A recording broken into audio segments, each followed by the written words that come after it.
Thursday, New Year's Day. We've got a bit of a wait because, you know, a host of teams are playing tonight.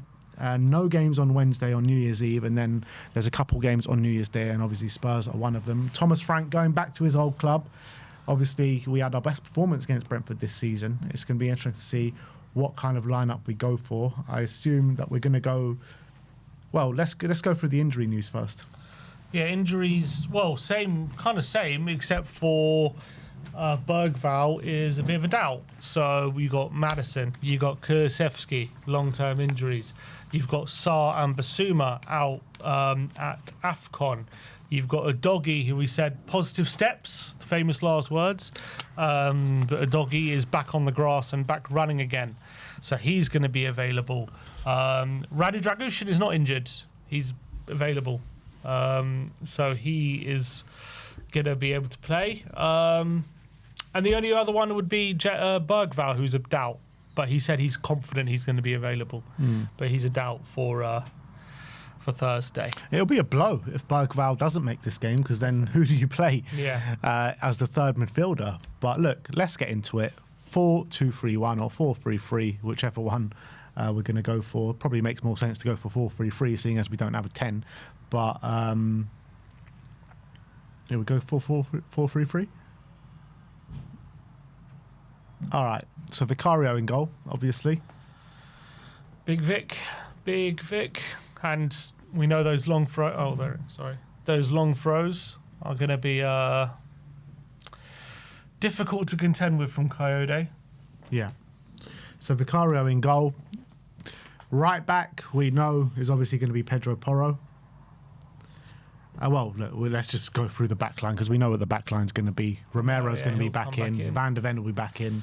And Jed Spence at left back. The only fun thing you could maybe say is because we don't have a 10, and because Bergvall might be out, and because Dan's had such a good game, could he go with a back three this game to throw off Brentford and just go with a double pivot in the middle?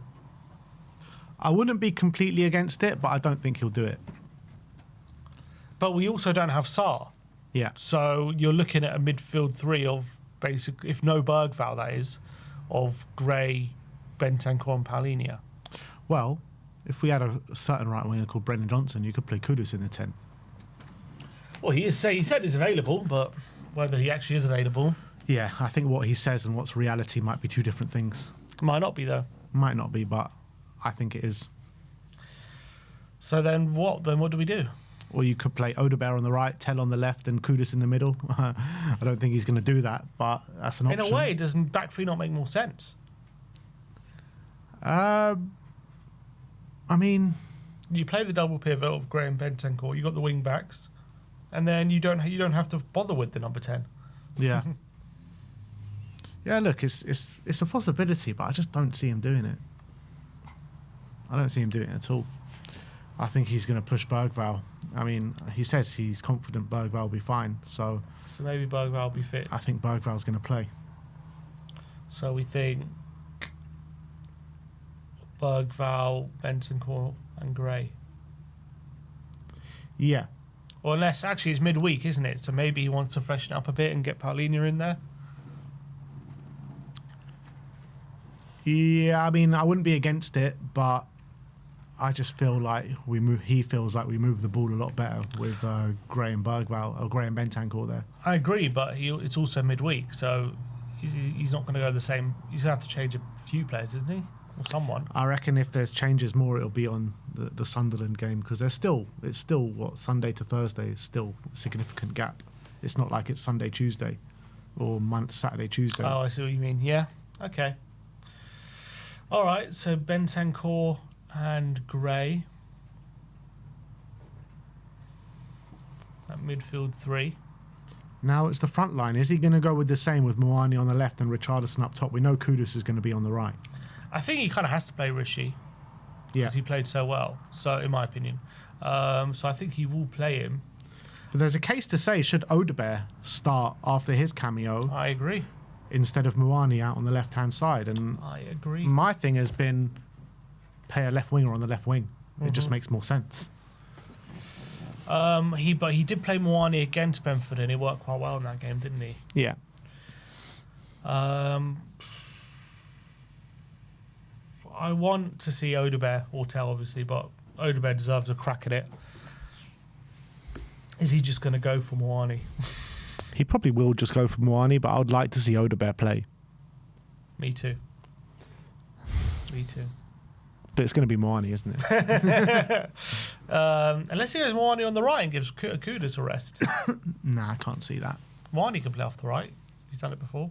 Not for us, but he's done I can't see him not playing Kudus.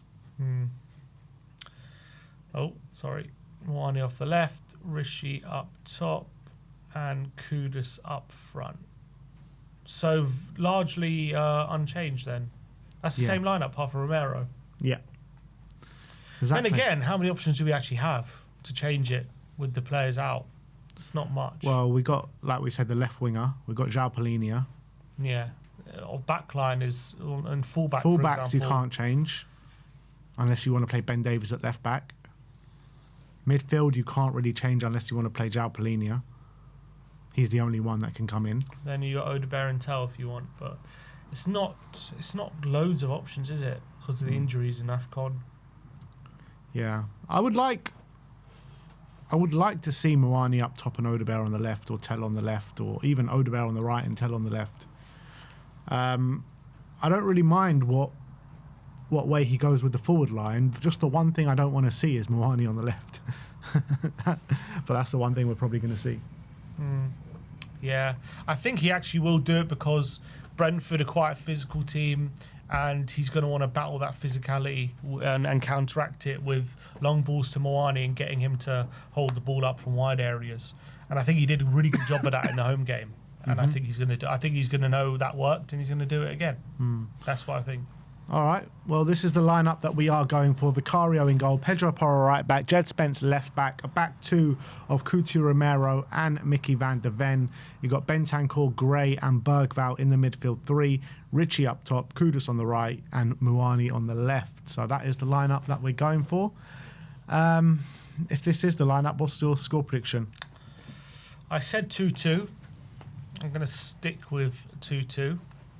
I just feel like if Brentford, we are seeing what Palace did, I just feel Brentford are going to be a bit sharper than Palace, and I don't think they're on kind of, they're lacking what their intensity Palace are at the moment, and I can see us struggling to keep them at bay with I think we're struggling to defend crosses and stuff sometimes, and we allow the first contact and the long throws. I can see us struggling, so I've gone for them to get a couple, but I also think we know how to exploit them, and we've got the quality to exploit them as well, and we've got some good players potentially in the forward line coming off the bench. So I'm going for a couple of goals for us. So yeah, I'm going to go 2-2.